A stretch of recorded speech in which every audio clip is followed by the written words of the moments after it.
Eh bien, bonjour à toutes et à tous et bienvenue sur notre review du Battle Pack 75-373, l'embuscade de Mandalore.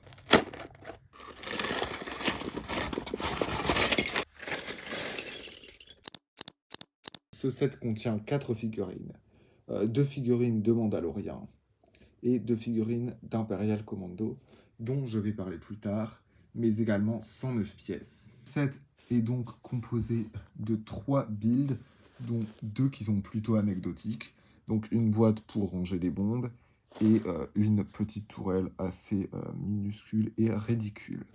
Mais bien sûr, le build le plus important est celui-là, que d'ailleurs j'adore vraiment. Je pense qu'il devrait faire plus de builds comme ça pour des battle packs, genre des décors, des petits décors comme celui-là, qui d'ailleurs représente les derniers épisodes de la saison 3 de The Mandalorian. Et je trouve que Lego devrait vraiment faire des battle packs avec des décors comme celui-ci, car ils permettent énormément de jouabilité. De plus, toutes ces pièces sont réutilisables dans des autres mocks, etc. et peuvent être vraiment utiles pour des mocks, notamment des mocks de falaises ou de grottes. Ensuite, le set est composé de 4 mini-figurines. 2 figurines de Mandalorian, donc on peut voir une femme et un homme. En effet, Lego ont bien fait de représenter les deux genres pour la parité. Et c'est des différentes corps, des différents pantalons et des différents casques. Donc c'est vraiment bien, c'est 2 figurines exclusives. Et en parlant de figurines exclusives, elles sont toutes exclusives à ce set. Ensuite, passons à l'Empire. Ce sont 2 figurines que j'adore, les Imperial Commando. Le casque est vraiment réussi, il est exclusif et j'adore vraiment ce casque, c'est un de mes casques préférés. Ensuite, les impressions sont vraiment bien réussies et j'adore le petit jetpack. A noter que les 4 figurines ont un jetpack. De plus, ce que j'aime bien est le fait que Lego ont inclus beaucoup de jouabilité, dont cette petite tige transparente qui permet de faire voler une des mini-figures, et au moins on ne sent pas que les jetpacks sont inutiles à ces mini-figures.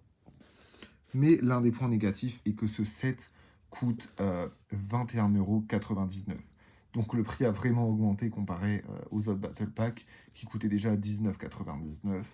Et en plus, celui-là, ce n'est pas le grand Battle Pack comme celui sorti en janvier 2024. Et si vous voulez mon avis, j'adore ce Battle Pack. Il est vraiment bien configuré, j'adore le build, j'adore les figurines. Et on peut recréer beaucoup de scènes, notamment les figurines de Mandalorian, on peut les reprendre si on veut créer la scène de la bataille du Mandalore dans The Clone Wars, ce qui peut être vraiment utile. Et ce n'est pas tout. J'ai aussi voulu recréer une construction alternative avec uniquement les pièces de la boîte moi-même. Donc ce que j'ai fait, c'est que j'ai fait une base de l'Empire, bien gardée par les troopers ici, et qui est sous attaque mandalorienne. Donc comme on peut voir, elle est très différente de celle sur la boîte, elle a un plus gros intérieur, et je vais vous expliquer tout ça maintenant. Donc j'ai fait cette création moi-même. Honnêtement, je ne sais pas vraiment comment la juger, si elle est belle ou pas du tout. Mais c'est censé être une base de l'Empire, qui est pour le coup très petite pour une base. Mais j'ai fait avec eux ce que j'avais, et donc uniquement les pièces de cette boîte. Donc je vais commencer par vous présenter l'intérieur, qui est juste constitué d'un porte-armes, d'une boîte à munitions où l'on peut ranger les bombes, et de petites décorations. Je ne savais pas comment, où les placer, ces petites studs ici, car je n'ai pas encore construit la vraie boîte au moment où je tourne cette vidéo, donc je ne sais pas vraiment à quoi elles servent. Et donc je les ai placées un peu ici et ici pour faire un peu de déco. Mais voilà, l'intérieur est assez simple honnêtement. Et j'ai également fait un toit pour que l'on puisse poser un canon, une tourelle qui peut tirer sur les Mandalorians qui volent. Et bien sûr, il y a une alarme en cas d'intrusion. Après, vous vous demanderez sûrement, mais pourquoi il y a un trou?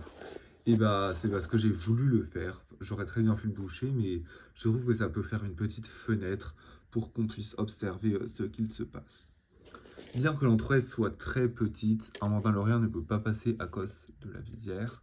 Et un trooper passe à peine car il y a seulement 3 tenons euh, de passage. Je trouve quand même qu'elle est assez haute, la moque. Et voilà. J'aime bien ce que j'ai fait comme détail avec toutes les roches, même ici les petites roches. J'aime vraiment bien honnêtement, mais et n'hésitez pas à me dire ce que vous pensez de cette construction alternative et ce que je pourrais améliorer et si vous préférez euh, celle de la boîte ou celle-là. Honnêtement, je ne sais pas trop, je suis vraiment mitigé, mais bon, à vous de décider.